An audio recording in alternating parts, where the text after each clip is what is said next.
Oke, bismillahirrahmanirrahim. Assalamualaikum warahmatullahi wabarakatuh. Selamat pagi, salam sejahtera untuk kita semua. Terima kasih Mas Maula, kemudian terima kasih juga kepada Logov Celebes yang sudah mengundang saya untuk berdiskusi bersama Bu Bapak semua. Walaupun diskusi kita hanya melalui daring, semoga tidak mengurangi sedikitpun esensi pertemuan kita hari ini. Harapannya seperti itu. Nah, berkaitan dengan seri diskusi metodologi di bidang ekonomi dan bisnis yang diselenggarakan oleh Logov, maka saya diminta untuk memberikan sedikit pengenalan riset perilakuan dengan unit analisis tingkat tim pada bidang bisnis dan manajemen.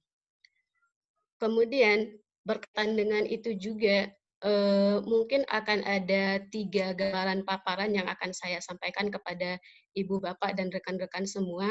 Yang pertama adalah tentang pengenalan unit analisis tim ini. Kemudian yang kedua adalah bagaimana tingkat pengukuran, dan yang terakhir nanti kita lihat bagaimana prosedur pengolahan data ketika unit analisisnya ini adalah tim. Gitu. Mungkin kita masuk saja ke bagian yang pertama mengenai unit analisis. Unit analisis pastinya saya yakin Ibu, Bapak, rekan-rekan semua sudah sangat mengetahui apa itu unit analisis, tapi mungkin saya merecall sedikit berkaitan dengan unit analisis ini. Nah, unit analisis ini sendiri adalah entitas utama yang kita analisis ketika kita melakukan sebuah studi.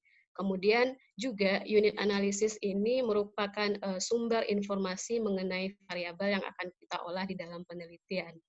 Nah, tahun 2016 Sekaran dan Bogi dalam bukunya itu membagi beberapa unit analisis. Ada 5, yang pertama itu individu. Kalau individu, kita sudah sering melakukan penelitian dengan unit analisis individu. Misalnya ketika kita ingin mengetahui apa saja faktor-faktor yang meningkatkan motivasi karyawan di sebuah perusahaan, maka di sini yang menjadi unit analisisnya adalah individu di perusahaan tersebut. Kemudian yang kedua itu ada dyadic. Ini agak jarang ya kita menggunakan unit analisis dyadic ini. Nah, dyadic ini kita gunakan ketika kita ingin melihat interaksi antara 2 orang pasangan gitu. Dyadic juga disebut dengan unit analisis pasangan. Bisa jadi di sini pasangannya adalah suami istri, atau atasan dan bawahan, atau seorang mentor dengan yang dimentornya. Nah, misalnya contohnya adalah ketika kita ingin melihat bagaimana keputusan pembelian sebuah produk dari pasangan suami istri. Maka di sini dyadic adalah unit analisisnya. Kemudian yang ketiga itu grup atau tim atau kelompok, itu istilah yang sama, di mana di sini yang akan kita bahas lebih dalam bagaimana grup, tim, atau kelompok itu. Kemudian yang keempat itu adalah organisasi. Nah, organisasi juga sering kita jadikan unit analisis, misalnya yang paling bawah itu tingkatan UMKM atau UKM, di mana kita ingin melihat bagaimana misalkan performa UMKM tertentu. Nah, jadi di sini yang menjadi unit analisisnya adalah organisasi atau perusahaan, itu juga bisa. Kemudian yang terakhir itu ada budaya. Budaya juga bisa dijadikan unit analisis. Misalnya kita ingin melihat apa persamaan antara budaya Minangkabau dengan budaya Jawa atau budaya Bugis gitu. Atau apa perbedaannya. Nah, di sini budaya menjadi unit analisis kita nantinya. Kemudian selanjutnya tentang pengenalan unit analisis tim ini lebih dalam seperti apa. Maka sebelum itu kita harus tahu dulu apa sih sebenarnya tim itu gitu. Nah, kalau saya mengutip dari Robin dan Jason tahun 2014, dia bilang bahwa tim itu adalah sekelompok individu yang saling berintegrasi. Nah, jadi penekanannya di sini adalah integrasi yang menghasilkan sinergi melalui aktivitas penyelesaian tugas tim. Kemudian hasil akhirnya adalah kinerja tim. Maka tujuan mereka berintegrasi, bersinergis, terus berkoordinasi untuk mendapatkan kinerja tim yang tinggi dari masing-masing individu. Namun ketika ada perkumpulan tapi tidak ada integrasi di sana, kemudian tidak ada sinergi dan tidak menghasilkan apa-apa, itu bukan disebut sebagai tim. Kemudian tim itu juga dicirikan dengan kelompok yang kreatif, kemudian inovatif juga, aktif, energik, dan efektif. Contohnya di sini adalah saya pernah meneliti tim kreatif pada industri penyiaran, baik itu radio maupun televisi. Nah, yang diambil di situ menjadi unit analisisnya adalah tim kreatifnya. Jadi ada tim kreatif dari beberapa industri penyiaran, ada di radio, ada beberapa radio ataupun ada di televisi. Kemudian ada lagi tim kerja di industri manufacturing atau tim sepak bola itu juga bisa dijadikan sebagai unit analisis tim, atau tim basket atau tim KKM. Banyak sebenarnya yang bisa yang dijadikan unit analisis tim ini, atau kelompok atau grup itu sama saja gitu. Kemudian berkaitan dengan tingkat pengukurannya. Tingkat pengukuran itu adalah kondisi di entitas mana kita melakukan pengambilan data. Nah, tingkat pengukuran ini berbeda dengan tingkat analisis. Nah, tingkat pengukuran, kalau untuk unit analisis tim, kita tetap mengambil data itu dari level individu. Artinya seperti apa?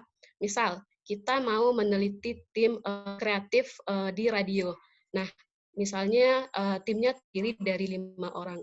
Semisalnya itu adalah survei, maka kita akan membagikan kuesioner itu untuk kelima orang yang berada di dalam tim tersebut.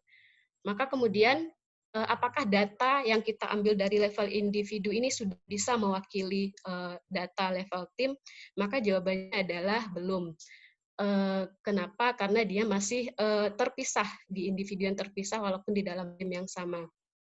Untuk itu, supaya bisa diambil sebagai data level tim, maka harus dilakukan proses agregasi.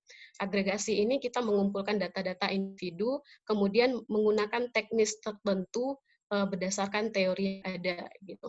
Nah, bagaimana proses agregasi itu? Saya menggunakan sebentar ini adalah contoh bagaimana unit analisisnya adalah tim semua, mulai jadi dari mengukur cognitive diversity, tim climate, knowledge sharing, dan juga tim innovation itu berada pada level tim semua. Ini adalah salah satu contohnya. Nah, ini prinsip agregasi data itu. Diambil dari Heath et al. Tahun 2007, ada 2 proses agregasi data. Yang pertama ada composition dan yang kedua adalah compilation. Nah, composition atau komposisi ini dia menggunakan statistik deskriptif standar untuk merepresentasikan bagaimana hubungan antara low level ke high level unit analysis. Nah, levelnya di sini adalah individu tadi, di tingkat pengukuran individu, kemudian ke high levelnya adalah tingkat tim ataupun kelompok. Apa saja statistik deskriptifnya? Nah, di sini dia dimensionnya adalah statistik deskriptif, maka statistik deskriptif yang digunakan ada 2, ada average dan juga ada variance. Nah, average atau rata ini cocok digunakan untuk data yang bersifat kontinum atau data yang bersifat yang menggunakan skala Likert gitu. Ada 1-5, 1-7 ataupun 1-9. Ini bisa kita rata-ratakan jawaban dari setiap anggota tim, kemudian kita ambil rata-ratanya, dan itu yang kita anggap sebagai data tim gitu.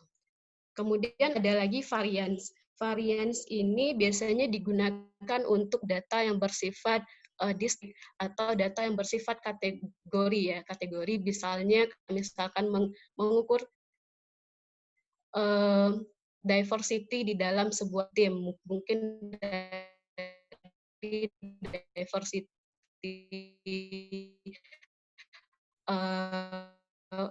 jenis kelamin dan segala macamnya.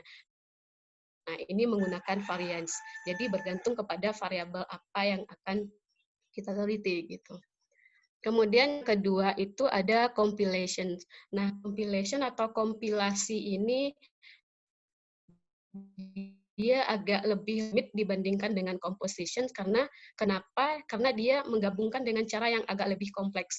Kompleks di sini dan juga tidak linear atau non-linear. Contohnya misal, seseorang ingin mengukur kompetensi tim. Nah, kompetensi tim ini dia menghitungnya mengambil anggota tim yang mengambil setiap indeks dari setiap anggota tim untuk digabungkan menjadi indeks kelompok gitu.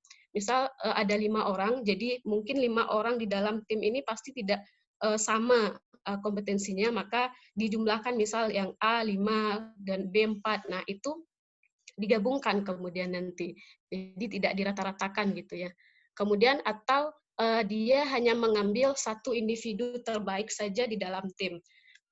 Maka individu terbaik itu menurut teori kompilasi ini bisa merepresentasikan data tim gitu. Jadi tidak semua individu mengisi kuesioner atau segala macamnya, hanya diambil satu orang saja yang dirasa memiliki kompetensi terbesar. Nah, seperti itu proses agregasi data. Nah, ketika data itu sudah kita agregasi, kemudian apakah sudah bisa langsung juga digunakan untuk analisis selanjutnya seperti uji validitas, reliabilitas, atau uji hipotesis? Maka jawabannya pasti juga belum. Karena ada beberapa tahapan lagi ketika data ini cocok atau bisa diambil untuk analisis lebih lanjut. Nah, kita masuk ke prosedur pengolahan data level tim itu. Jadi tadi ketika kita sudah mengelompokkan data atau merata-ratakan data atau mencari variansnya atau menggunakan kompilasi dan segala macamnya, ternyata data tersebut belum langsung bisa digunakan untuk data level tim. Maka di sini harus diuji dulu semacam uji konsensus, namanya uji konsensus. Tujuannya adalah untuk menilai seberapa representatif data yang tadi kita ukur di level individu bisa mewakili tim.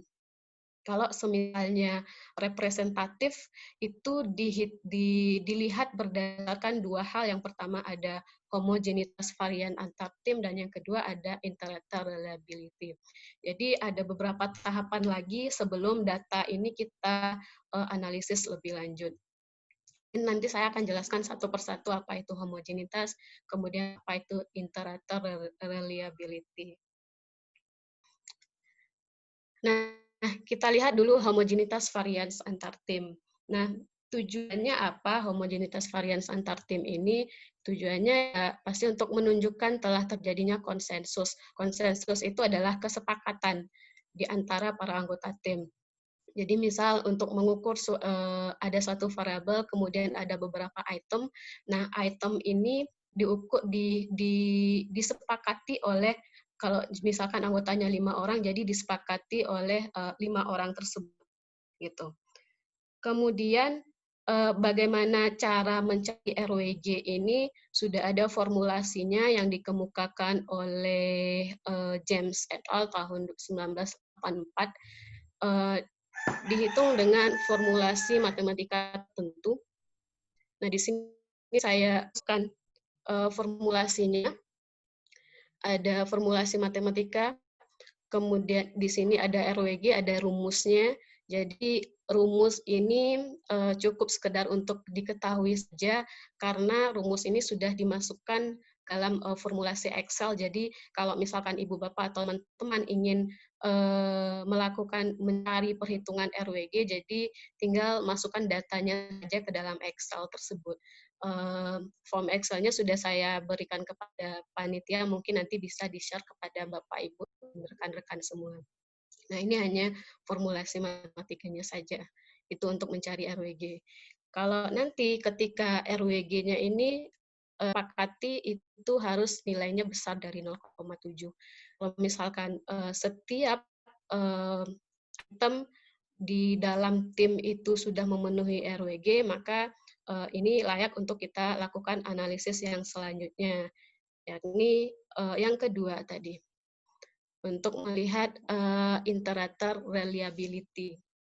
Jadi yang pertama tadi kita mencari RWG dulu, dan yang kedua kita mencari reliabilitas antar rater.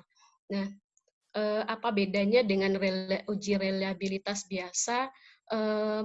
Bedanya adalah kalau uji reliabilitas biasa itu biasanya kita menggunakan Cronbach alpha ya kalau atau menggunakan composite reliability kalau diolah menggunakan PLS gitu. Nah, Tekanan uji reliabilitas biasa hanya menekankan pada apakah suatu item itu cocok untuk mengukur atau terjadi kesepakatan di antara item itu cocok untuk digunakan apa ya, atau cocok digunakan untuk mengukur suatu variabel yang kita teliti. Sementara kalau inter-rater reliability ini adalah reliabilitas antar rater. Rater ini penilai. Jadi kalau dalam konteks tim, penilainya di sini adalah anggota kelompok gitu. Jadi misalnya ada satu item, kemudian item ini dinilai oleh 5 orang di dalam satu kelompok. Nah, kalau semisalnya memenuhi reliabilitasnya, maka dia layak juga dilakukan untuk uji selanjutnya. Nah, ada beberapa macam cara untuk menguji inter-rater reliability ini. Yang pertama ada interclass correlation coefficient atau ICC, kemudian ada menggunakan Kaplan gitu. Tapi di sini kita hanya berfokus kepada ICC saja. Dan ICC pun juga banyak bagiannya, ada ICC 1, ada ICC 2. Nah, 2 ICC ini juga harus kita penuhi untuk bisa data dari level individu tersebut memenuhi data level tim. Nah, mungkin kita lihat dulu ICC 1 ini untuk apa? Fungsinya untuk mengidentifikasi bahwa terjadi konsensus di antara anggota tim. Di mana atau di mana varians antar tim itu akan lebih besar dibandingkan varians di dalam tim. Juga ada formulasinya menggunakan rule of thumb 0,12 yang dikemukakan oleh James dan teman-temannya, juga ada banyak sampai dengan Bliss tahun 2000.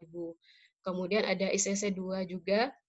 Ini gunanya untuk apakah suatu tim itu bisa dicirikan berdasarkan jawaban-jawaban dari anggota tim. Atau artinya satu tim dengan tim lainnya itu bisa dibedakan sama gitu. Kemudian ICC 2 ini juga sebagai standar konvensional yang menentukan apakah kalau tadi kita sudah menggunakan rerata atau varians untuk agregasi, kemudian di sini kalau ICC 2-nya lolos, otomatis dia layak menggunakan rerata sebagai skor level timnya gitu. Jadi sudah sebagai standar, kalau misalkan ICC 2 lolos, otomatis kalau kita menggunakan rerata, otomatis sudah bisa digunakan sebagai core level team. Nah, rule of thumb-nya di sini ada 0,7 gitu ya. Itu berdasarkan dari peneliti-peneliti terdahulu juga. Kalau tadi RWG kita mencarinya menggunakan formulasi matematika yang kemudian dimasukkan ke dalam Excel, untuk ICC ini kita bisa menggunakan software SPSS atau R program gitu. Dan saya akan menampilkan bagaimana tutorialnya mencari ICC ini dengan SPSS. Nah, teman-teman bisa lihat atau ibu bapak dan rekan-rekan semua bisa lihat saja di slide bahwa caranya adalah dengan tutorial biasa, kemudian ada analyze reliability analysis, kemudian memasukkan item masing-masing variabel ke dalam kotak item, kemudian pilih kontak F-test dan centang interclass correlation coefficient. Nah, karena di sini tadi jenis analisisnya ada 2, ada ICC 1 dan ada ICC 2, maka nanti kita akan mencari secara bergantian. Yang pertama, kalau nanti jenis analisisnya one way random itu digunakan untuk ICC 1. Kemudian kalau dia two way random berarti itu untuk ICC 2. Dan confidence intervalnya sama 95%. Kemudian outputnya seperti apa? Nah, outputnya yang kita baca adalah nanti outputnya ada 3, nanti ada reliability biasa, kemudian ada ANOVA, kemudian output yang ketiga ada interclass correlation coefficients. Nah, di output interclass correlation coefficients ini kita tinggal lihat bagian single measure. Jadi teman-teman nanti kalau mau mempraktekkannya bisa menggunakan SPSS. Single measurement ini kita lihat apakah sudah memenuhi skor yang ditentukan oleh James tadi. Kalau misalkan ICC 1 itu dia harus di atas 0,12, Kemudian kalau untuk ICC 2, dia harus di atas 0,6 gitu ya tadi.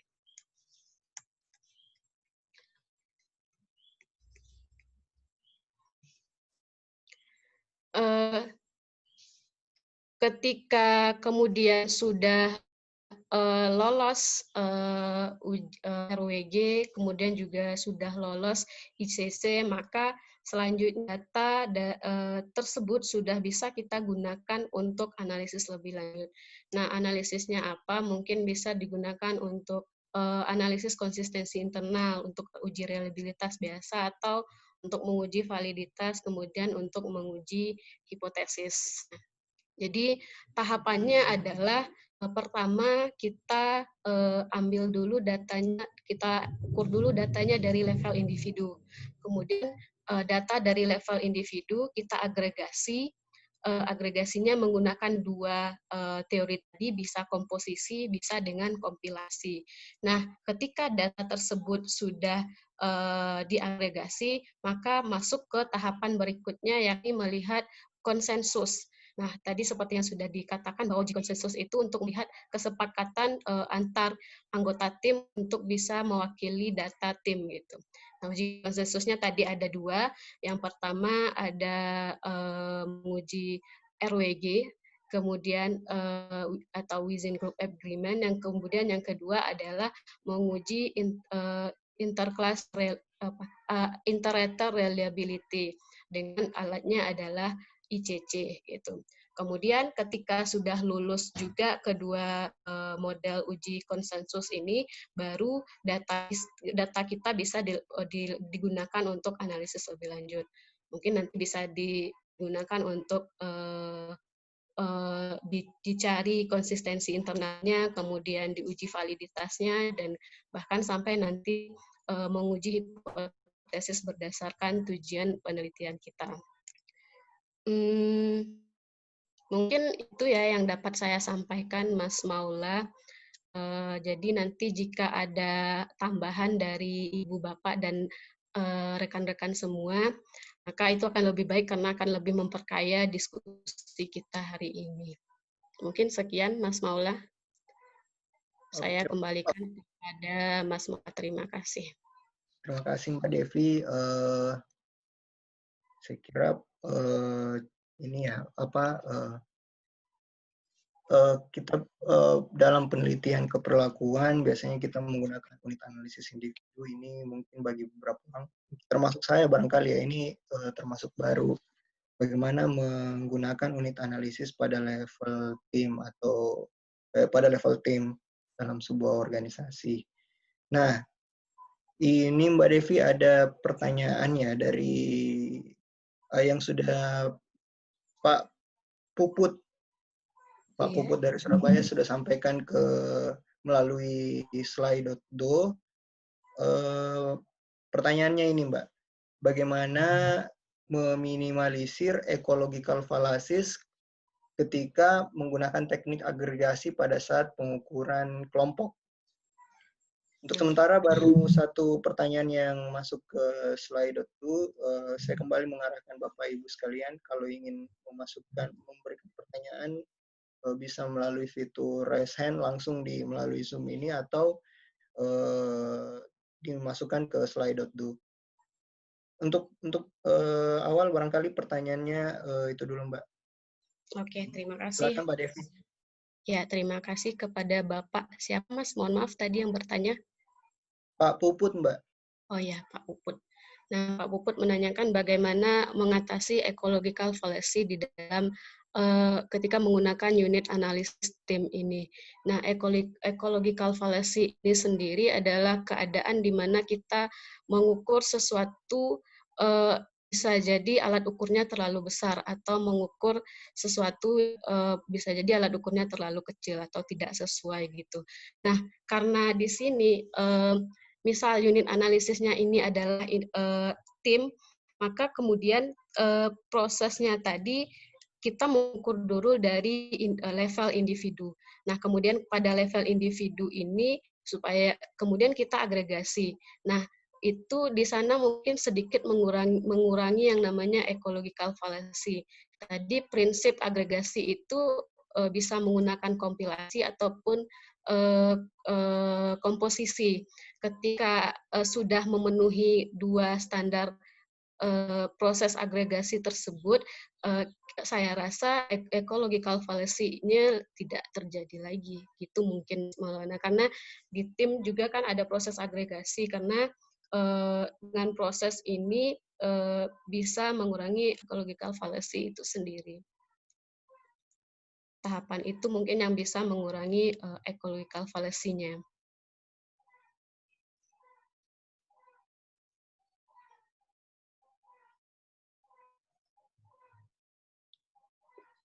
Gimana, Mas Maula?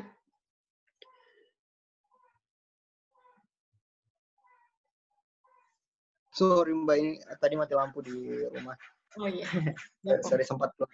Terima kasih Mbak Devi. Sorry, mungkin yang bertanya Mbak kali ya, Mbak Puput. Kalau Mbak Puput, siapa tahu ada tanggapan dari dari jawaban Mbak Devi tadi. Silakan langsung saja disampaikan. Mbak Puput mungkin bisa mematikan mikrofon lalu mengajukan langsung pertanyaan atau tanggapannya ke Mbak Devi. Silakan. Silakan Mbak Puput. Mbak atau Mas ya? Soalnya teman saya ada juga sih yang namanya Puput, itu laki-laki ternyata. Oke. Oh, udah jelas mungkin Mbak Puput ya.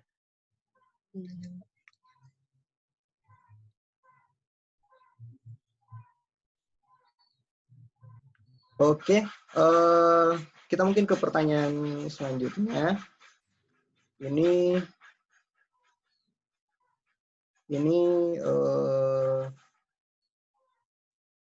anonimus ya. Biar lebih jelas saya share screen saja kali ya.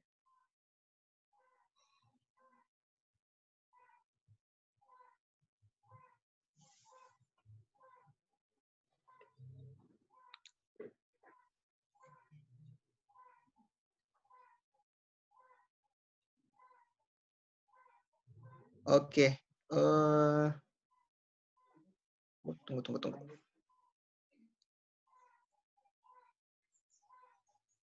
Oh ini masih dari Mbak Puput. Mungkin pertanyaannya ini. Salah satu kelemahan dari teknik agregasi adalah mengabaikan variasi antar individu. Ada metode lain mungkin yang bisa digunakan untuk menganalisis data level kelompok, yaitu HLM. Ini mungkin ada masukannya dari Mbak Puput. Ya, mungkin Mbak Puput bisa berbagi sedikit supaya kita lebih itu ya Mas ya, kalau Mbak Puputnya ada. Oh iya, ya. Jadi kalau Mbak Puput mau diskusi juga bisa langsung sih, raise hand atau iya, biar diskusinya bisa lebih itu. Atau bisa langsung mematikan. Ya. Iya. Tadi saya Puput. Tadi saya unmute nggak bisa. Oh iya. Oh, sorry. Oke. Silakan Bu. Ya, kalau tadi saya melihat modelnya Mbak Devi itu kan dari level contoh yang disampaikan itu kan kelompok ke kelompok atau tim, independen variabelnya tim, dependen variabelnya tim. Ya, itu saya pikir tidak terlalu banyak masalah. Tetapi menjadi masalah ketika ternyata data itu diagregasi. Ini yang ini sudah dikritik oleh Siebert tahun 2004 masalah agregasi ini ya, karena variasi di dalam tim itu akan menjadi hilang. Padahal justru mungkin variasi itu bisa berpengaruh terhadap hasil dari variabel dependent. Nah, kasus itu kemudian menjadi lebih kompleks ketika kita ingin melihat pengaruh dari tim kepada kinerja individu atau kepada unit level individu, unit pengukuran individu. Nah, ini yang kemudian akan menimbulkan hasil yang bisa jadi yang saya tanyakan tadi. Yang pertama mungkin akan terjadi ecological fallacy ketika kita mengambil satu kesimpulan kelompok atas dasar sebuah individu begitu, atau sebaliknya. Nah, ini dalam kasus-kasus tertentu hasil ini akan menjadi misleading dalam praktis sehingga tidak sesuai dengan ekspektasi atau tidak sesuai dengan kondisi fakta yang ada di lapangan. Nah, salah satu metode yang sekarang juga sudah mulai marak sih digunakan itu adalah hierarchical linear modeling, yang di situ dia tidak melakukan mekanisme agregasi. Jadi data individu tim yang misalnya satu tim ada 5, kemudian diuji ke tim yang lain, itu juga variance within group dan variance between group itu akan tetap terjaga, sehingga hasil dari riset kita itu menjadi lebih kaya, bisa menceritakan, bisa meneliti bagaimana pengaruh dari dinamika di dalam tim dan juga antar tim.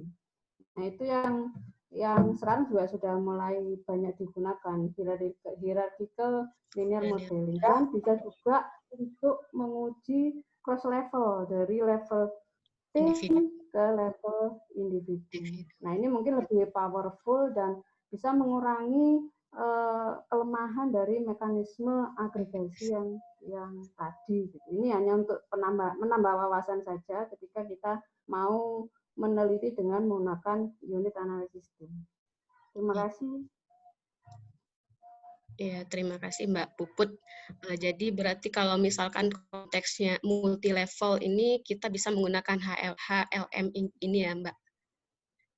Kemudian kalau misalkan ada unit analisisnya sama-sama tim, tidak ada multi level, apakah HLM ini juga cocok Mbak?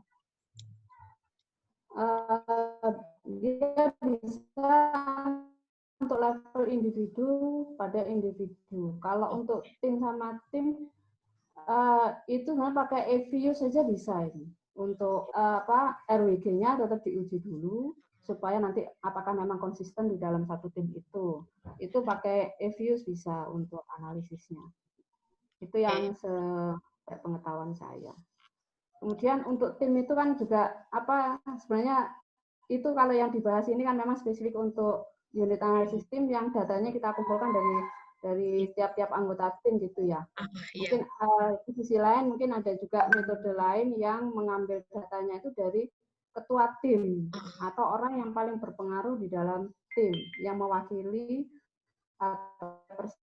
presentasi dari tim itu. Jadi mungkin itu cara lain seandainya memang kita menghindari agregasi. Kalau memang karakteristik tim itu memang ada leader atau ada person in charge yang memang dianggap bisa mewakili tim. Mungkin itu solusi yang lain untuk menghindari kelemahan dari agregasi tadi. Iya, terima kasih Mbak Pup. Silakan Mas Maula. Oke, terima kasih Mbak Puput. Ini meneliti dengan unit analisis tim jadinya semakin kompleks ya. Tapi untungnya diskusi ini memperkaya pertanyaan-pertanyaan yang selama ini mungkin bisa dapat memperkaya pertanyaan-pertanyaan yang selama ini Bapak Ibu dapati ketika mengolah data pada level unit analisis tim. Saya lanjut mungkin Mbak Devi ke pertanyaan selanjutnya. Ini ada juga masuk lewat Slido. Ini pertanyaannya, ini anonimus juga. Dia bilang begini, model penelitian Bu Devi itu kan kompleks, ada mediasi dan moderasi. Itu analisisnya lanjutannya masih di SPSS atau menggunakan SEM? Dia lanjut lagi nih, setelah diagregasi, skor individu lain dalam raw data itu apakah disamaratakan? Dia tanya kayaknya teknis saat olah datanya. Ya baik. Nggak ada nama ya Mas yang bertanya. Nggak ada. Sayangnya nggak ada. Kepada Mas dan Bang bertanya tadi, setelah proses agregasi, kemudian untuk analisis lebih lanjut itu tetap saya menggunakan model hierarchical regression analysis. Nah di sini menggunakan SPSS tapi dipadukan dengan proses gitu. Karena proses itu sendiri adalah model yang dikemukakan oleh Hayes ya. Hayes bilang ada model mediasi dan moderasi, kemudian itu dikombin dengan proses. Nah, proses ini adalah software tambahan yang diinstalkan ke dalam SPSS. Nah, saya tidak menggunakan PLSM, tapi menggunakan regresi dengan SPSS, tapi ditambahkan dengan proses. Mungkin kalau nanti kita mau bahas mengenai mediasi, moderasi, Hayes dengan proses itu, mungkin nanti kita bisa diskusi lebih lanjut lagi teknisnya seperti apa. Nah, sebagai informasi saja bahwa dulu ada yang namanya proses mediasi moderasi yang dikemukakan oleh Baron dan Kenny. Kemudian Hayes akhir-akhir ini sekitar tahun 2013 sampai dengan tahun 2016 itu mulai melakukan semacam pembaharuan terhadap apa yang disampaikan oleh Baron dan Kenny, sehingga apa yang disampaikan Hayes sekarang akan lebih powerful dibandingkan model mediasi dan moderasi yang disampaikan oleh Baron dan Kenny.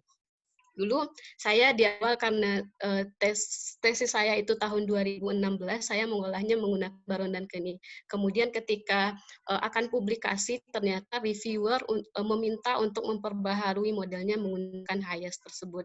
Jadi saya menggunakan kedua-duanya, ada menggunakan moderasi mediasi menggunakan Baron dan Kenny, kemudian saya juga mengambil moderasi mediasi Hayes dengan proses tadi.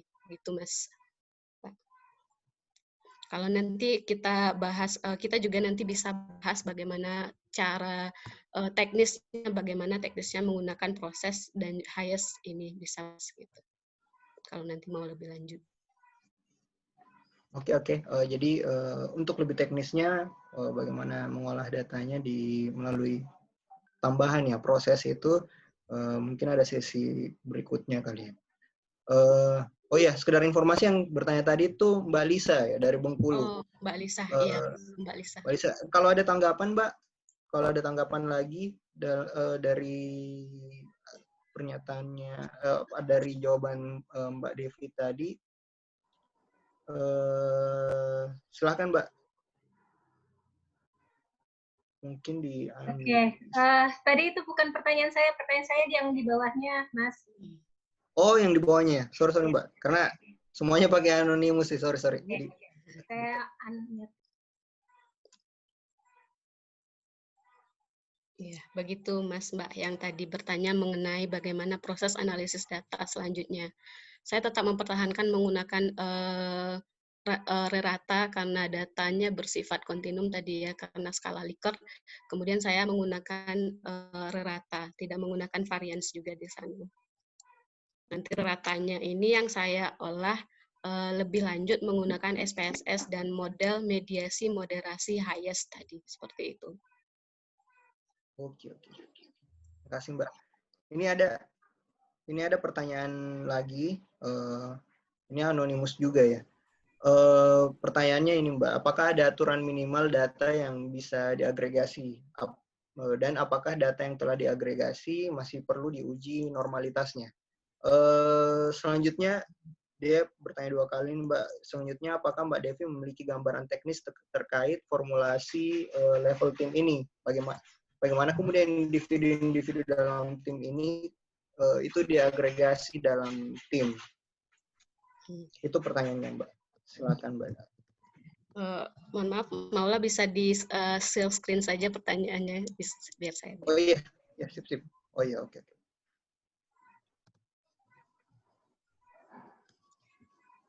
Ini Mbak ya, yang dua ini dari anonimus.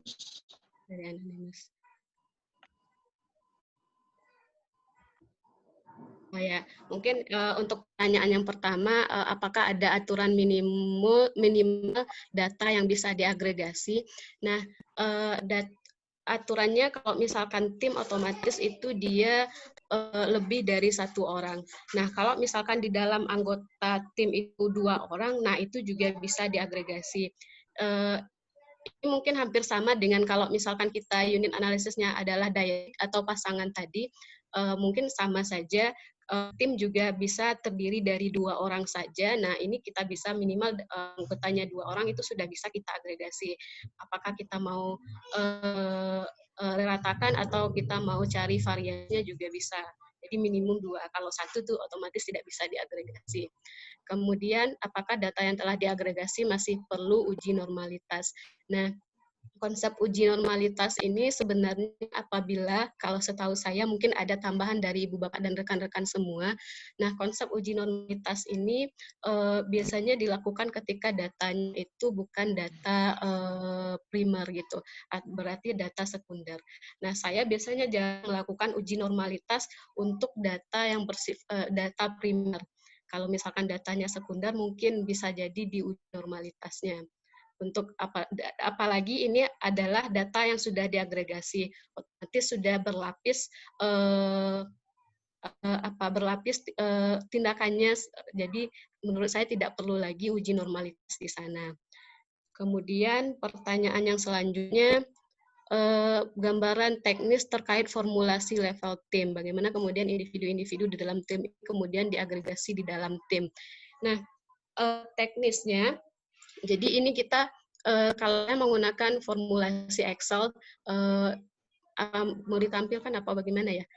Jadi di sini bisa, kalau butuh Mbak bisa ditampilkan. Oke, saya share screen aja ya kalian. Iya, sip.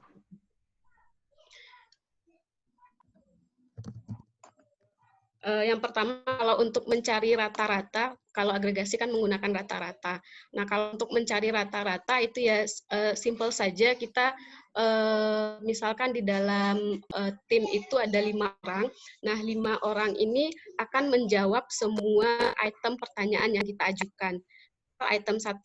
Nah, item 1 ini, item 1 untuk variabel 1. Item 1 ini akan dijawab oleh 5 orang. Anggota 1 menjawab 4 misal. Kemudian anggota 2 menjawab sangat setuju, berarti itu 5. Atau ada juga yang menjawab nanti tidak setuju, itu 2 ya, atau 1 ya. Kemudian ada lagi yang menjawab 2, kemudian ada yang menjawab netral, 3. Nah, kelima ini kita jumlahkan saja, Mbak. Kita jumlahkan, misalkan tadi skornya Likert ya, skornya ada 4, ditambah 5, ditambah 2, ditambah 3, ditambah 1, kemudian kita ambil ratanya. Nah, ini kemudian misalkan sudah dapat rata-ratanya, ini mungkin rata-ratanya sekitar 3, sekian, jadi item 1 ini rata-ratanya adalah 3,3. Nah, itu diambil sebagai data tim. Itu untuk mencari rata. Untuk mencari varians juga, nah varians ini biasanya berupa indeks. Kalau untuk jenis kelamin ada indeks indeks Blau kalau saya nggak salah. Nah itu ada rumusnya. Saya belum pernah melakukannya, Mbak. Cuman saya sudah baca di artikelnya Harrison and Klein. Dia bilang seperti itu, ada indeks sendiri untuk mengukur variansnya ini. Jadi mungkin masukkan rumus atau bagaimana.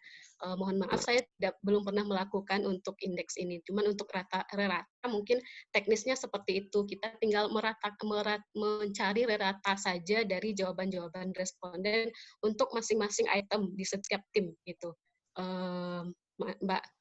Kemudian itu untuk agregasi. Kalau misal untuk uji konsensus tadi seperti yang saya sampaikan, dia menggunakan RWG dan juga menggunakan ICC gitu. Nah, kalau untuk ICC kita bisa menggunakan software R program dan juga tadi SPSS. Kemudian tapi kalau untuk RWG itu rumusnya tadi seperti yang saya tampilkan di slide, tapi itu rumus itu dimasukkan ke dalam Excel. Mana ya? Saya nggak bisa mengeluarkan ini gimana ya?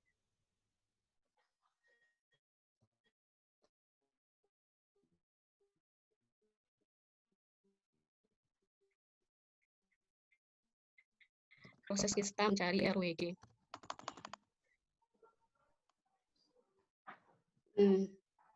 Di sini ini sudah ada rumusnya, kemudian kita tinggal memasukkan rater. Nah, rater ini adalah anggota kelompok. Kalau misalkan kelompoknya ada 5 orang, berarti raternya ada 5. Kalau kelompoknya ada 2, berarti raternya ada 2. Gitu. Nah, rating ini kita perkirakan dulu sebelumnya. Ini adalah rating yang kita harapkan gitu. Misalkan kita harapkan bukan yang aktualnya seperti apa, kita belum tahu. Ini yang kita harapkan. ditetapkan di sini ditulis 10 karena responden saya waktu itu ada yang anggotanya 8 atau 9 orang. Ada satu tim yang anggotanya sampai dengan 10 orang. Kemudian di sana makanya di sini ditulis 10, kemudian nanti ada kalkulasinya bagaimana.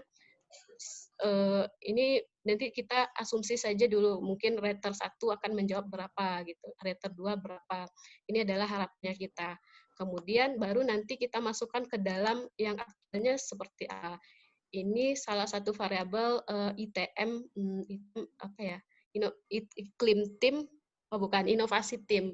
Nah, inovasi di dalam tim, misal nih, tim 1, anggotanya itu ada 2 orang, anggota 2 orang, jadi ITM 1, ITM 2, ITM 3 ini adalah itemnya. Itemnya ada 4 untuk iklim tim ini. Nah, anggota 1 itu menjawab untuk item pertama itu berapa ranknya, dia jawabnya 4, berarti dia setuju gitu terhadap item pertanyaan 1. Kemudian item pertanyaan 2, anggota 1 menjawab berapa, 4, kemudian sampai seterusnya, itemnya ada 4. Nah, ini kemudian ada rata-ratanya, terus nanti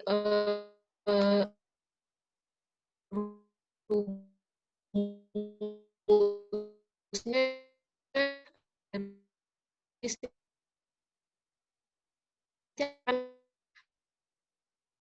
muncul saja berapa formulasi RWG-nya variabel iklim tim. 0,9 artinya ini sudah boleh karena kan tadi batasan cari satu sampai dengan tim 2 berapa untuk variabel 4 variabel ini, untuk 4 item di variabel iklim tim. Sampai dengan misal kita respondennya berapa, misal kalau saya respondennya 39 tim waktu itu, jadi saya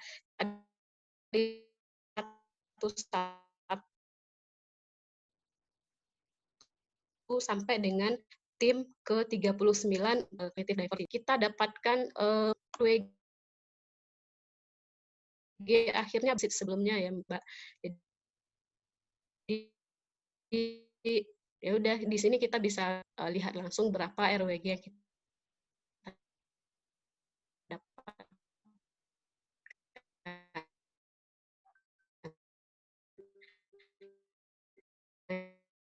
RWG pun ini yang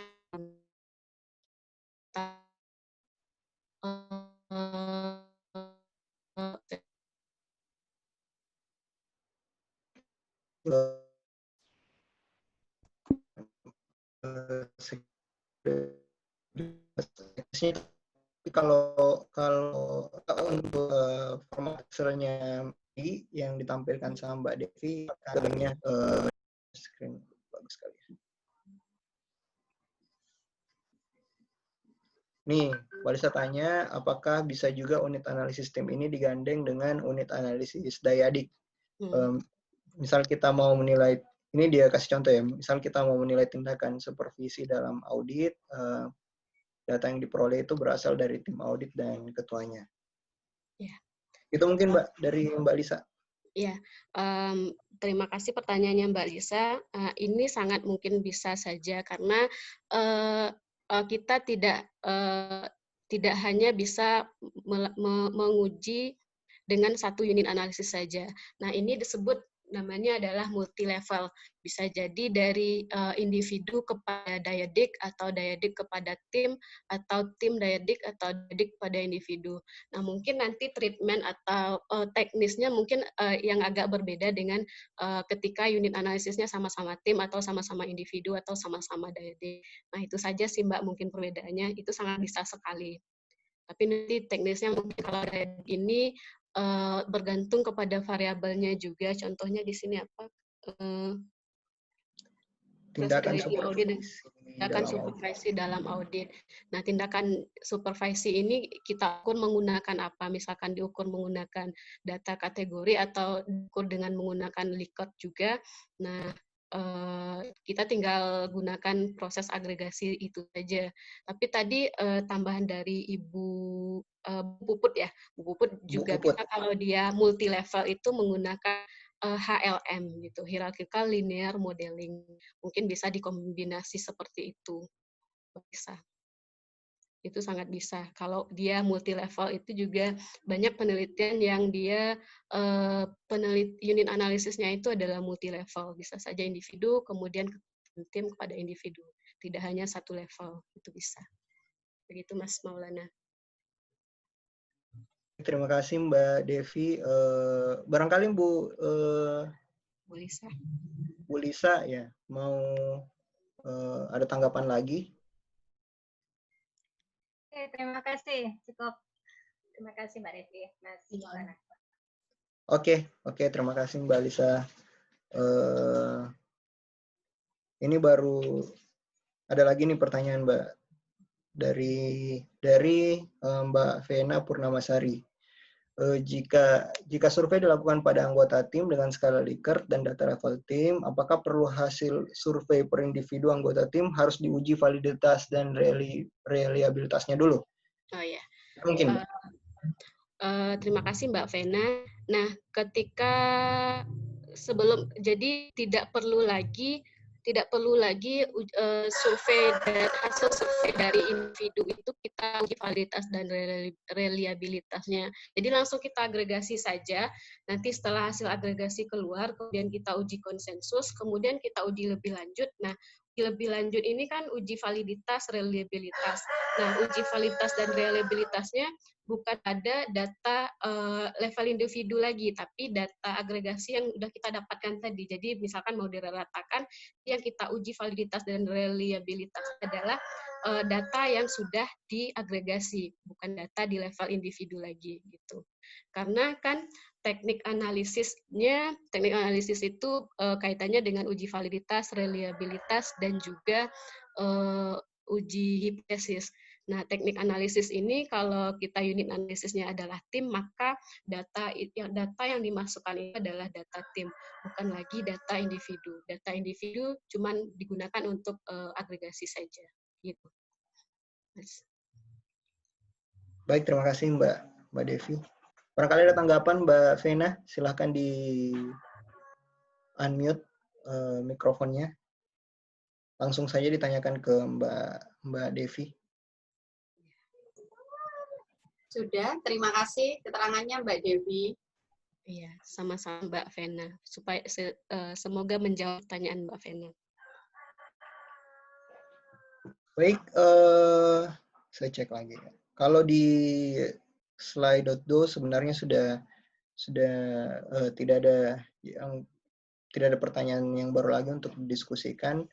Jadi untuk masing-masing partisipan diskusi ini kalau ada yang mau ditanyakan langsung raise hand saja, terus akan saya persilahkan untuk kemudian di unmute lalu langsung ditanyakan ke Mbak Devi kalau masih ada yang belum jelas. Ada yang perlu lagi kita diskusikan.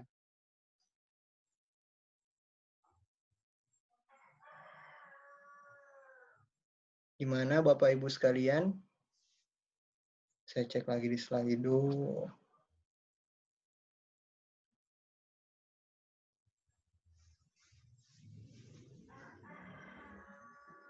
Udah itu ya?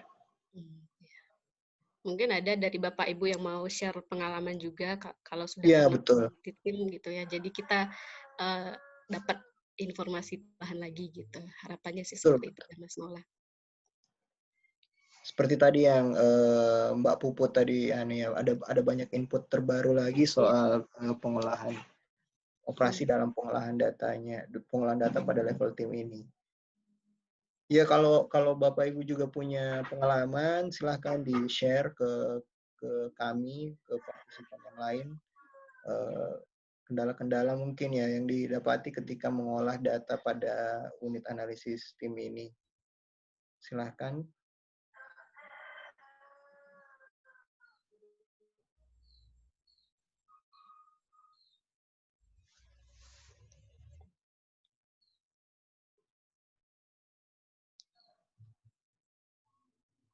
Gimana Bapak Ibu?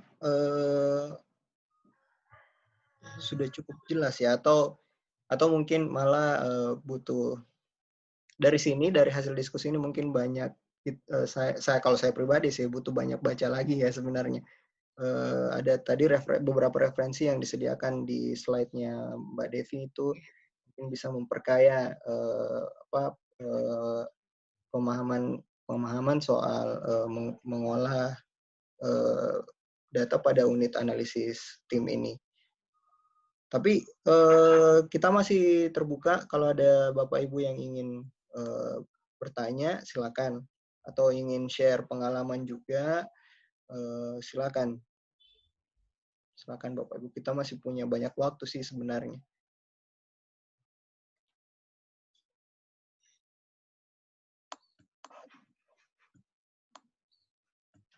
Oke.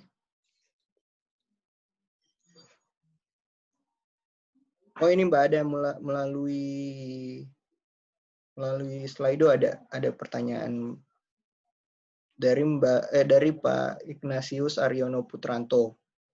Ini beliau menanyakan, tadi disebutkan bahwa uji ini juga bisa dilakukan untuk menganalisis tim sepak bola. Sejauh pengetahuan Mbak Devi, apa sudah ada penelitian seperti ini untuk tim olahraga? Oh iya. Oke. Ya, Mas Ignatius. Nah, saya menyampaikan seperti itu tadi karena saya sudah pernah baca bukan beberapa ya, cuman berapa, 1 atau 2 artikel yang dia memang meneliti tim itu tim sepak bola. Kalau yang saya baca itu adalah dia tim basket, di mana di situ dia untuk melihat performa masing-masing dari individu di dalam tim basket itu seperti apa. Dia gunakanlah unit analisisnya ini tim. Jadi kesimpulannya kalau nggak salah kompetensinya ini meningkat. Saya lupa persisnya seperti apa. Mungkin saya akan kasihkan artikelnya gitu ya, Mas. Intinya dia ingin melihat kompetensi tim basket gitu. Nah, kemudian dia menganalisis di level tim basket tersebut ada NBA atau apa gitu semacam jenis itu, Mas. Kemudian ada artikelnya Mas Ignatius Aryono. Seperti itu. Saya lupa, judulnya juga lupa karena mungkin bacanya udah lama kali ya Mas ya, jadi saya nggak persisnya sudah kurang ingat gitu. Oke. Tapi itu untuk menganalisis kinerja tim olahraganya. Oke. Ya.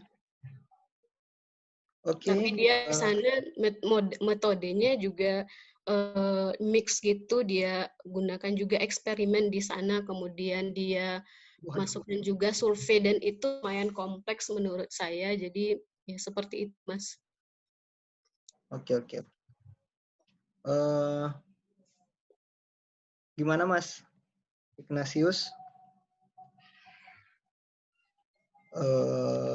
Ada tanggapan mungkin?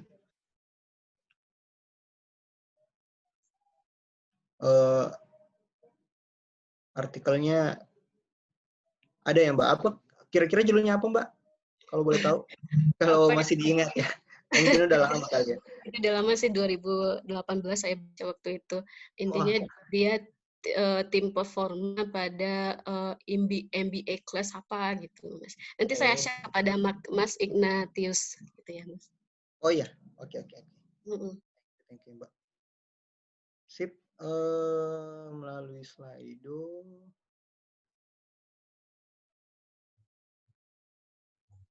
Oh ini, ada lagi Mbak.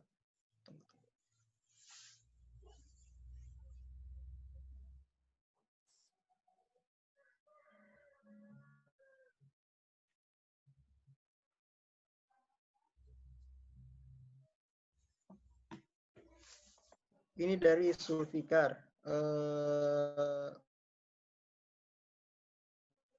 Pertanyaannya untuk uji konsistensi tadi ada 2. Apa harus dipakai semua Mbak uji konsistensinya? Uji konsistensi.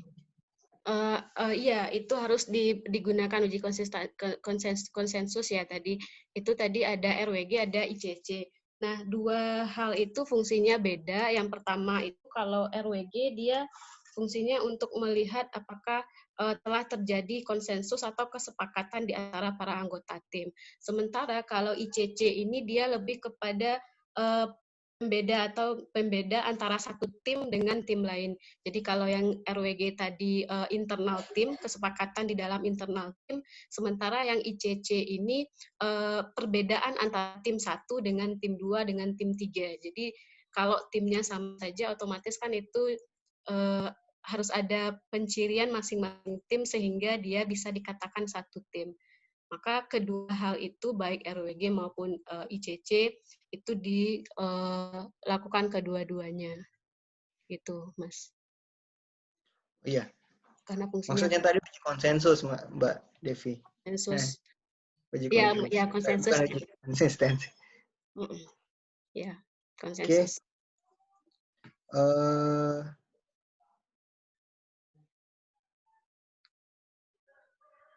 Ya, untuk sementara gimana Bapak Ibu, silakan. Kita masih punya waktu kok untuk diskusi. Kalau ada yang mau ditanggapi, ada mau share lagi pengalaman. Kalau saya mungkin pernah mengadakan penelitian pada level unit analisis tim ini ya.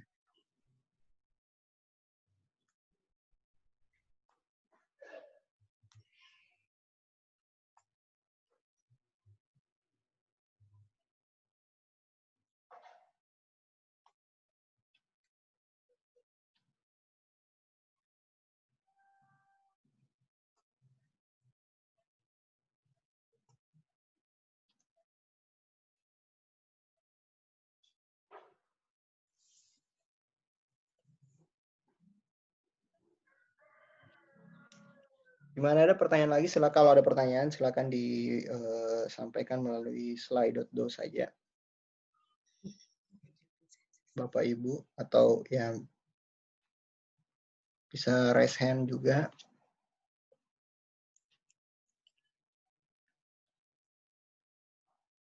Gimana?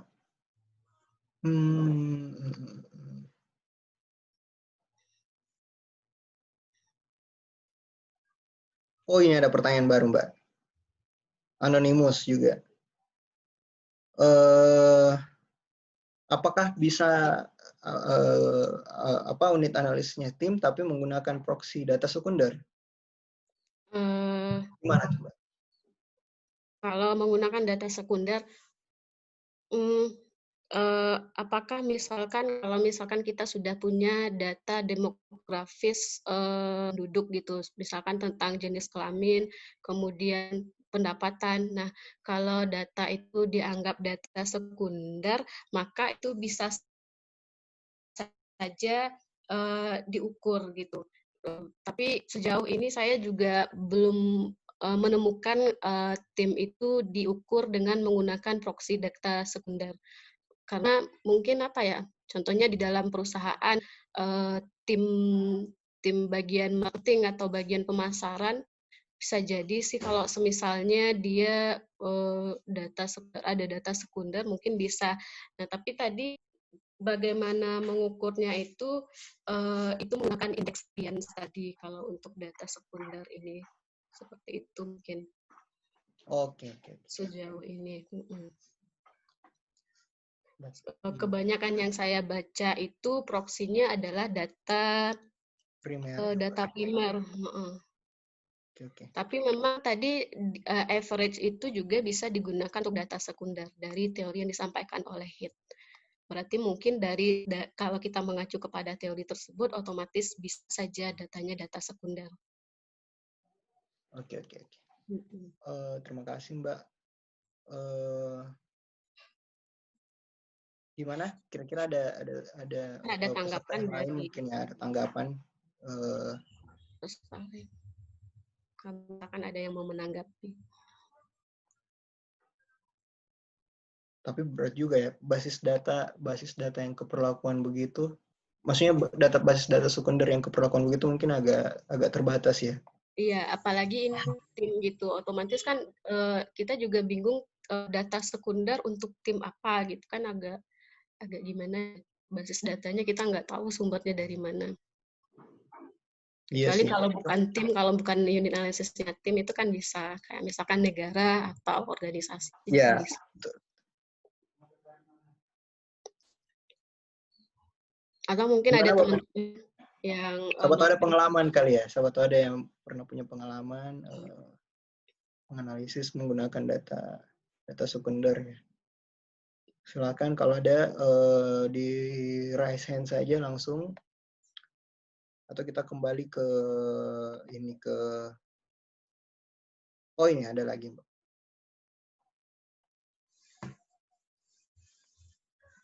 Melalui slide. Ini Mbak Puput Surabaya. Pertanyaannya, saya pernah baca RWG itu digunakan untuk pengukuran shared property di tingkat tim, tapi tidak untuk tipe pengukuran global property. ya share properties kayak semacam ini ya kali.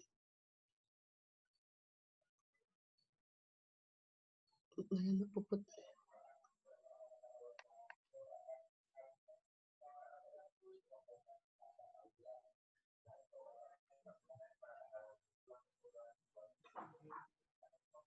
Kalau prinsipnya memang RWG itu digunakan untuk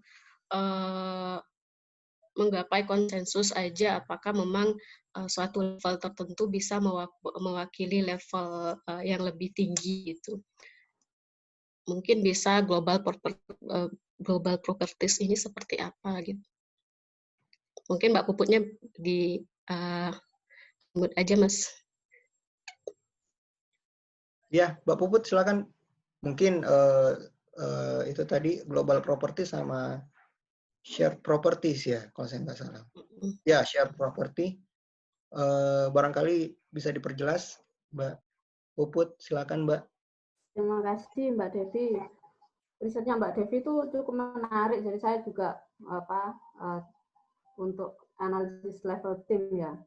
Nah, yang dibahas di risetnya Mbak Devi itu analisis tim yang level pengukurannya itu konsensus memang atau agreement, yang artinya tadi sudah didefinisikan ya, ada interaksi orang di dalam tim itu, sehingga apabila karakteristik dari tim itu memang ada interaksi yang itu akan berpengaruh pada kinerja tim, maka memang diperlukan uji konsensus tadi, RWG tadi. Tapi pengertian tim itu sendiri atau kelompok itu ada yang memang modelnya shared properties, jadi dia itu berbagi dia punya satu interaksi dan juga dia berbagi nilai, berbagi norma dengan anggota di dalam tim itu, sehingga terjadi interaksi yang dinamis.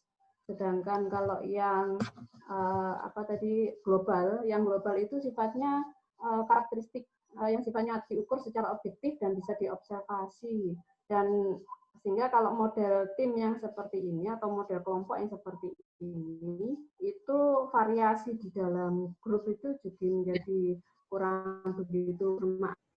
Nah, mungkin tadi yang ditanyakan salah satunya penanya sebelum saya ya, kalau nggak salah itu yang menggunakan data sekunder. Yang mungkin dalam tim marketing tadi sempat disinggung Mbak Devi itu, misalnya penjualan, apa target penjualan atau pencapaian penjualan dari masing-masing orang di dalam tim. Itu mungkin kan bisa menggunakan data sekunder. Nah, apakah di dalam tim marketing ini itu sifatnya dia shared value atau shared norms atau shared idea?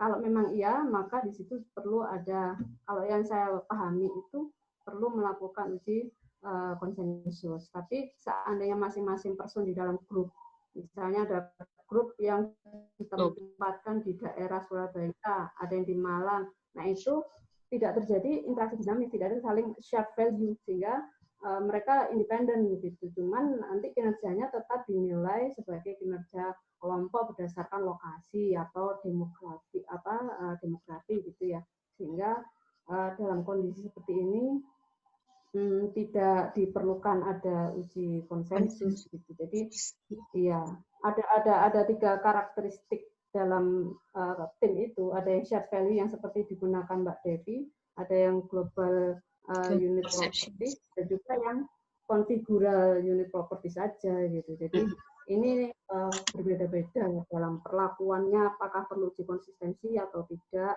dan seterusnya gitu. Itu yang pernah saya pahami sih. Iya. Terima kasih Mbak Devi ilmunya. Sama-sama Mbak Puput. Terima kasih juga atas apa yang Mbak Puput sampaikan. Semoga lebih menambah wawasan kami dalam meneliti level tim gitu Mas. Makasih Mbak Puput. Sangat menambah wawasan sebenarnya apa yang disampaikan sama Mbak Puput tadi soal uji konsensus ya. Malah ada opsi ternyata kalau uji konsensus itu dalam karakteristik tertentu itu tidak bisa diperlukan. jadi tidak diperlukan, bisa jadi tidak diperlukan, betul. Oke. Terima kasih sekali lagi Mbak Puput. Ini ada pertanyaan yang lebih praktikal sih yang masuk lewat Slido.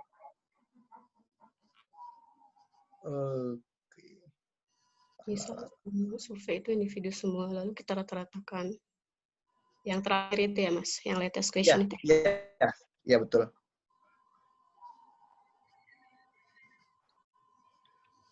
Jadi misal hasil survei itu individu semua, lalu kita rata-ratakan. Apakah setelah dirata-ratakan nilai rata-rata tersebut yang menjadi nilai per individu? Enggak. Jadi setelah nilai itu kita rata-ratakan, berarti itu adalah nilai tim, bukan nilai individu lagi. Jadi kan tadi nilai individunya yang nilai masing-masingnya. Kemudian makanya di sana uji agregasi itu tadi fungsinya untuk itu. Jadi nilai dari masing-masing individu itu belum bisa mewakili level analisis dari tim. Kemudian ketika sudah kita rata-ratakan, nah nilai rata-rata itu yang kemudian kita ambil sebagai nilai unit analisis tim. Tidak menjadi nilai individu lagi gitu. Pada akhirnya yang bakal kita olah itu data yang tim kan, Mbak? Iya, karena kan level analisisnya adalah tim, kan nilainya adalah tim. Gitu. Oke. Thank you Mbak Devi. Thank you juga buat Mbak yang bertanya. Siapa tahu ada Mbak atau Mas ya yang bertanya tadi karena anonimus. Tapi kalau ada yang mau didiskusikan dari pertanyaan tadi, siapapun mungkin ya, silakan raise hand. Kita lebih interaktif saja ya untuk sesi diskusi kali ini.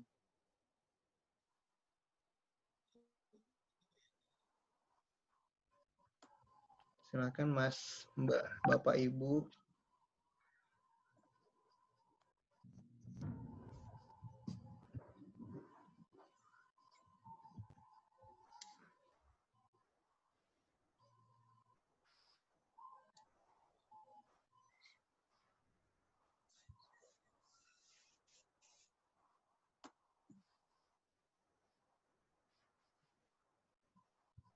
Mbak Devi dulu pembimbingnya siapa Mbak Devi? Pembimbing waktu S2 ya, Mbak Puput. Iya. Ibu Nurul Indarti. Oh. Sebimbingan sama Mas Afif berarti ya? Iya benar, saya satu perguruan dengan Mas Afif.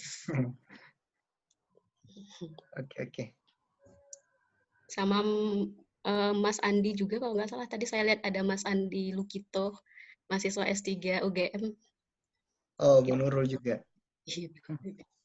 Mas Andi gemuk itu. Kenapa Mbak Puput? Mas Andi yang gemuk itu bukan? Iya benar, beliau. Mas Andi yang gemuk. Oke. Oh ya, sekedar informasi juga itu kami sampaikan di fitur chat.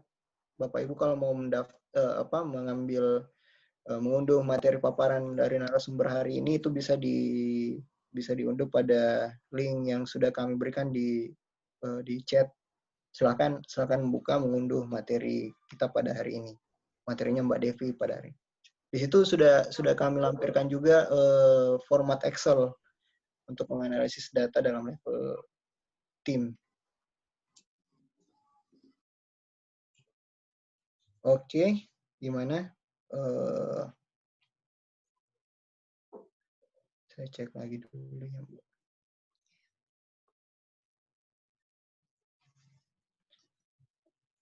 Barangkali sudah itu ya, sudah tidak ada pertanyaan lagi yang butuh kita diskusikan. Gimana Bapak Ibu? Kayaknya sudah tidak ada lagi ya. Di Slido juga udah cukup. Oke. Udah nggak ada lagi ya Bapak Ibu ya. Udah nggak ada lagi yang butuh kita diskusikan ya. Terkait dengan menganalisis pada unit analisis tim ini. Mungkin sedikit tambahan Mas, kalau misalnya Ibu Bapak atau rekan-rekan semua ada yang mau meneliti tentang tim atau tahu teknisnya seperti apa, mungkin bisa kontak saya gitu. Mungkin saya bisa membantu sedikit bagaimana nanti teknis seperti apa. Wah, makasih Mbak informasinya. Kontak Bapak Ibu bisa berkorespondensi dengan Mbak Devi itu melalui email. Ya, melalui email juga bisa. Emailnya ini Bapak Ibu. Kontaknya mungkin kalau Mbak Devi berkenan nanti kita akan sampaikan juga. Ya, silakan Mas.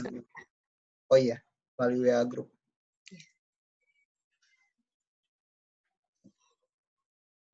Gimana? Udah cukup kali ya? Udah cukup kali Bapak Ibu ya. Oke, kalau sudah cukup, mungkin ada semacam closing statement begitu dari Mbak Devi. Oh iya. Untuk menutup diskusi kita kali ini. Mungkin closing statement-nya, saya mungkin ke depannya akan tetap terus meneliti tentang tim ini. Jadi nanti kalau misalkan ada ibu bapak yang berminat gitu ya, kita bisa join riset atau semacamnya. Karena menurut saya tim ini unik sehingga saya tertarik sekali untuk meneliti di bagian tim. Mungkin jadi nanti bisa multi level atau satu level saja. Nah mungkin closing statement-nya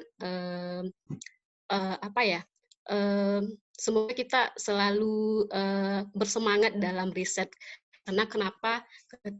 Ketika kita melakukan indikasi kepada konteks yang dimasukkan riset kita itu sangat bermanfaat sekali dan sangat berharga sekali. Karena sejatinya juga kita adalah seseorang yang akan terus belajar, karena mungkin riset hari ini bisa jadi di kedepannya mungkin ada perbaharuan, sehingga ilmu itu akan selalu kita dapatkan dari riset-riset yang kita lakukan. Bagi saya mungkin ini saja, ini semangat bukan penelitian saja, topiknya mengenai tim dan multi level dan segala macamnya, dan itu sangat menarik gitu. Mungkin itu ya Mas Maula. Saya sudahi. Saya kembalikan kepada Mas Maula. Terima kasih Mbak Devi. Terima kasih atas pembelajaran yang sangat berharga pada hari ini. Sebenarnya sih Mbak, ini telat kali ya. Ini ada pertanyaan lagi sih, cuma lebih teknis sih sebenarnya Mbak. Ada peserta diskusi yang sudah download bahannya sama Excel-nya, tapi belum begitu memahami itunya, teknisnya. Maksudnya mungkin apa yang akan diisi di Excel tersebut dan seterusnya. Itu barangkali untuk hal yang lebih teknis seperti itu barangkali bisa langsung menghubungi Mbak Devi nanti ya Mbak. Iya, nggak apa-apa, silahkan dihubungi saja gitu Mas. Oke. Mungkin begitu Mas atau Mbak yang bertanya soal hal-hal yang lebih praktis, nanti kedepannya bisa langsung dihubungi Mbak Devi-nya itu melalui email tadi, atau nanti kita akan share kontaknya. Iya, melalui grup WA. Begitu barangkali Bapak Ibu sekalian, sekali lagi kami ucapkan terima kasih kepada Mbak Devi, kepada seluruh peserta yang sudah sempat menghadiri seri diskusi metodologi Logok Syllabus pada hari ini. Sekedar informasi kembali kalau masih ada dua diskusi lain yang termasuk dalam seri diskusi metodologi Logok Syllabus di bulan Juli ini. Jadi silakan sekali lagi mengunjungi mengunjungi web kami di logofsyllabus.id untuk informasi selengkapnya mengenai 2 diskusi tersebut.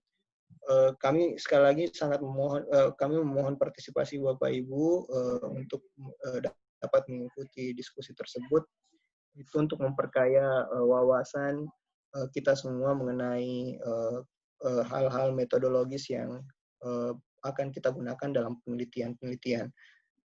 Baik, barangkali cuma itu pertemuan kita pada hari ini. Terima kasih Bapak Ibu. Terima kasih sekali lagi. Terima kasih Mbak Devi. Mudah-mudahan kita bisa ketemu di lain waktu. Wabillahi taufiq wal hidayah. Wassalamualaikum warahmatullahi wabarakatuh. Waalaikumsalam warahmatullahi wabarakatuh. Waalaikumsalam warahmatullahi wabarakatuh. Thank you, Chef. Terima kasih Bu Devi. Waalaikumsalam. Mbak Terima Dia. kasih. Terima kasih Bapak Ibu. Sukses ya. GGMU. Terima kasih Bu Devi. Terima kasih Bu Dev. GGMU.